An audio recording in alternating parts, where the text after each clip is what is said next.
You know, I grew up in southern Indiana, a large family, so we didn't have the where and means to come to the race every single year.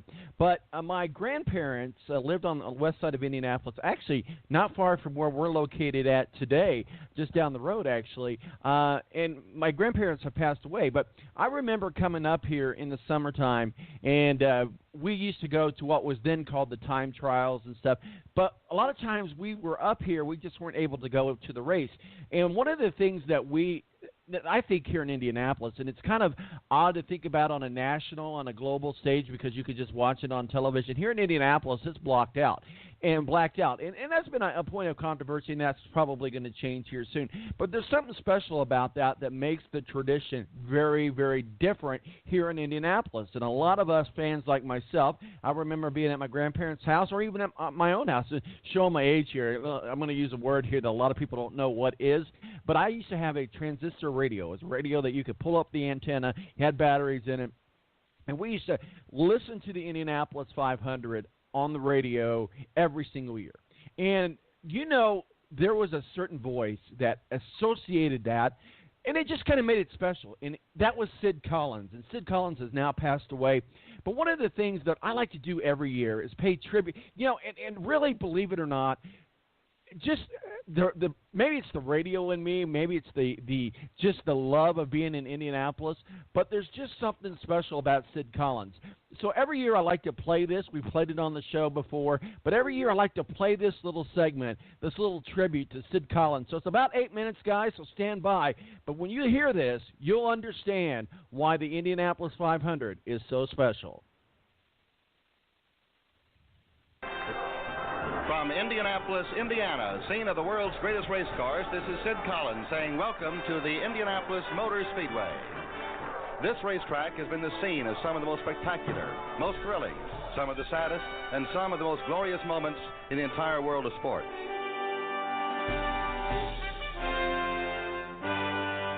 For A.J. Foyt, winner of the Golden Anniversary 500-mile race. One of the most thrilling, surprising, exciting finishes ever. Set to go once again with our coast-to-coast radio coverage of the world-famous 500-mile race. This is the true endurance test of man and machine. He was a perfectionist himself. He was a class act. He dressed the part, he acted the part. He was a real professional. And I think he'll always be remembered as the voice of the 500. The 500, the greatest race in the world. By 1954, listening to the 500 was a tradition worldwide. Radios from Tokyo to Tinseltown heard Sid Collins deliver all the race day excitement. He painted such an image for me. I mean, it was powerful. The Golden Pace Car will make an abrupt cut into the pits at a 45-degree angle at 90 miles an hour. Here they come down the main straightaway for the world's fastest flying start. There's the green flag, and the 500-mile race is on. Sid was the first voice of the 500 network. His poetic style and smooth voice informed fans for over 25 years. He was the architect of today's 500 broadcast. And Sid had a particular flair. He could turn a phrase, as they say, unlike most anybody else. He was always extremely well prepared. Sid was never at a loss for word. Well, race fever has reached the boiling point now, fans. The cars will pass us like a jet rocket, and here they come. There's the green flag, and the race is on. He was almost a star. You knew Sid and his voice and so forth, maybe better than a lot of the drivers. I think that Sid and his crew created a magic on that one day of the year that drew the entire country. Victory Lane, 2 words with no parallel to men who devote their lives to speed and competition and raw courage. Sid was a very unique individual, always immaculately dressed, always aware of his presence, and very much into the race. This was not just a job for Sid. This was indeed a lifetime achievement event for him.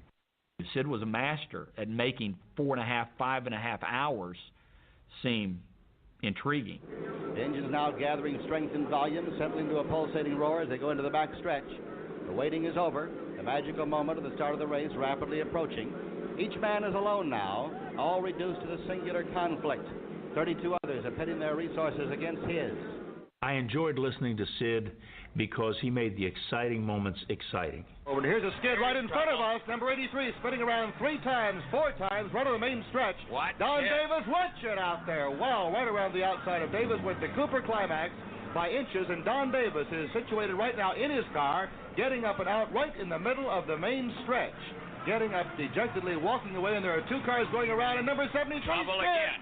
Whoa, right in front of the main stretch, 2 cars flip. Get the glasses on them and see who they are. A 3rd car bumps, and the entire main stretch is upside down. Sid delivered the race in a style all his own. But it was in 1955 that he would coin a phrase that put him and the Speedway on the map forever. In radio, you needed, in those days, to tell the local station it's now time for you to roll your commercials. Now all that's done electronically. Didn't have that then. So they needed a phrase, and they needed a catchphrase. Now stay tuned for the greatest spectacle in racing. It would give me goosebumps. Whenever I hear that, then that's Sid Collins. The day that he took over the 500 and coined the phrase, the greatest spectacle in racing, it changed his life to the day that he passed away. 1955 also presented Sid with his first crisis situation, a true test for any broadcaster. The caution light is out indicating trouble. Let's go to the back stretch and Jack Shapiro. Bill Vukovich evidently going to the outside to miss the trouble, went over the wall, and that car is still burning over there. Why don't you drop the mic for a second, go check, and come call us back when you see those numbers. We won't call you till you get back. I'll check the car that is burning. I certainly will, Sid. In the midst of all the chaos, Sid took control of the situation live and unscripted. Sid stayed calm and kept listeners informed, even when the worst news of all filtered to the booth. Here we have never had to make such an announcement, and we're most regretful. Bill Vukovich, 3-time winner of the 500-mile race, almost, trying for his 3rd consecutive today, trapped in his car in the backstretch, was injured fatally. When the network entered its 2nd decade, over 700 stations broadcast the 500. Sid and his staff wanted the race to reach every corner of the globe, and they were getting close. Sid was so proud of the network, and he often used to boast, this is the largest radio network in the world, larger than NBC, ABC, Mutual, any of the old networks. Just about everywhere where English was spoken, you could get it. Sid and his crew developed the race broadcast to include more than just the leader and the lap count. There would be great periods of time when it was just nothing much going on, So what he did was he had all kinds of ideas for guests, dignitaries that he thought would make the show more interesting to the average listener, so he'd get the Hollywood types on there. Now Indy was more than a sporting event. It was a social event. Songstress, Miss Dinah Shore. Are you getting ready for your trip to Victory Lane in a couple of hours, Dinah? Oh, I tell you, the moment when I get to present that Borg Warner trophy is going to be the thrill of my life. Unbelievably exhilarating occasion when that pacing car came down the stretch. I like that. I thought that was colorful. That added something to it. A dimension to the broadcast that I didn't know the broadcast had at the time. I mean, big name people do come here for this race. He was also able to keep you entertained in the laps when, if nothing was happening, it could get boring, and it never did. Well, A.J. Foyt has a new car with an upright engine this year on the left, and he, of course, is a rather quiet fellow. In fact, he's very, very modest indeed, and it's hard to get him to say anything. 5 laps to go, and Eddie Sachs, as they say in horse racing circles, at this moment, winning, going away. However, anything could happen. And now coming in for a pit stop is Eddie Sachs. A surprise, a pit stop for Eddie Sachs coming in. And they're still working and going by as A.J. Foyt takes the lead from Eddie Sachs to the south turn with 3 laps to go. He was a history reporter. He wanted to correctly report history. He didn't want to give bad information. And the Golden Anniversary 500-mile race is on. The number 1 turn and Mike Ahern. And here they come into the number 1 turn, accelerating out of the pack and taking the lead. Well, it's either at... We have an accident on the main stretch, Mike. Hold it. We have a terrible accident on the main stretch. Our policy has always been you call what you see and you don't make any judgments about anyone's condition or anything. It was that kind of perfection and preparation that got Sid through the start of the 1964 race. There has been a spectacular crash almost at the head of the main stretch. There's so much fire and so much smoke, I am unable to see any car at all. A 7-car crash claimed the lives of drivers Eddie Sachs and Dave McDonald. We're all speeding toward death at the rate of 60 minutes every hour. The only difference is that we don't know how to speed faster, and Eddie Sachs did. And so since death has 1,000 or more doors, Eddie Sachs exits this earth in a race car. Knowing Eddie, I assume that's the way he would have wanted it. Sid's emotional eulogy is considered one of the most moving moments in 500 history. All right, and welcome back to The Balance. Wanted to do that. We do that every year. Play that bit because I think it really does paint the picture. And, Matthew, I know you're very much into the IndyCar radio network. When you hear Sid Collins' voice, that is Indianapolis.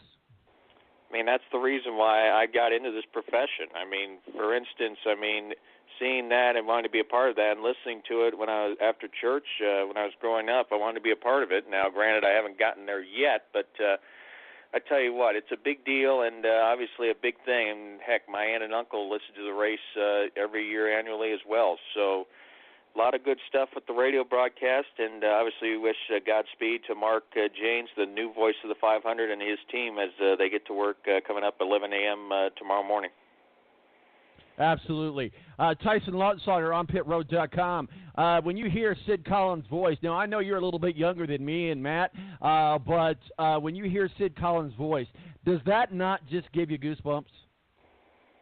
It really does. It kind of brings you back to those days where you have a lot of people who are just very passionate about racing, that just know what they're talking about and really can help other people understand. And I find it, very fascinating also coming from a broadcasting background, just hearing Sid Collins say at one point, you call what you know. You don't assume things, and sometimes you need to let the situation play out. And it seems like that's what he did. All right, guys, let's get into the field of 33. We're going to break down every row, every car, every driver for tomorrow's 102nd running of the Indianapolis 500. We'll start in row 11. Jack Harvey. We'll start with you, Tyson, then we'll go to you, Matt. Row 11, Jack Harvey, Alexander Rossi, and Connor Daly. Connor Daly actually, rumor had it that he had his seat up for sale for James Hinchcliffe, which I get it. Maybe there was some financial gain there. I don't know that we can expect a lot from row 11, but you never know because we do have a former winner of the Indianapolis 500 who won as a rookie, and that's Alexander Rossi. Go ahead, Tyson. Row 11. Yeah, this is kind of a very strange row because we do see Connor Daly in here who has not had a lot of speed, and as you mentioned, he was one of the, it seemed like 3 drivers that could have had their seats sold to James Hinchcliffe. The interesting thing with this year's Indy 500, though, compared to years past, like 2011, when we saw Ryan Hunter-Ray buy out Bruno Junqueira, it seems that we have basically a full field of sponsors as well as drivers and teams. So it would have made it really, really difficult for Schmidt-Peterson to buy a seat for James Hinchcliffe. But you look at Connor Daly, they haven't had a lot of speed this month. However, Connor actually does have quite a bit of experience here at Indianapolis Motor Speedway, even though you don't really consider Connor Daly an oval track driver. He can maybe make his way through the field a little bit. I don't see this team performing all that well. The Dale Coyne, Tom Burns racing car, it hasn't had the speed. It hasn't been there. But if Connor can just have a smooth, consistent, clean race, depending on what happens in front of him, he could at least come away with a decent finish. And that's really what Connor Daly wants to do. He wants to get back to a full-time ride in the IndyCar Series. He only has one other race planned for the year, as far as I know, and that's a NASCAR Xfinity race at, I believe, Road America with Roush Fenway Racing. So Daly really needs to have a strong showing. And then you have, in the middle of row 11, Alexander Rossi, which is so strange to see him so far back here. And actually, if you look at the Las Vegas odds, he's the favorite to win the Indy 500, and he's starting in the 32nd position for this race. He even, in Carb Day practice yesterday, he was 32nd.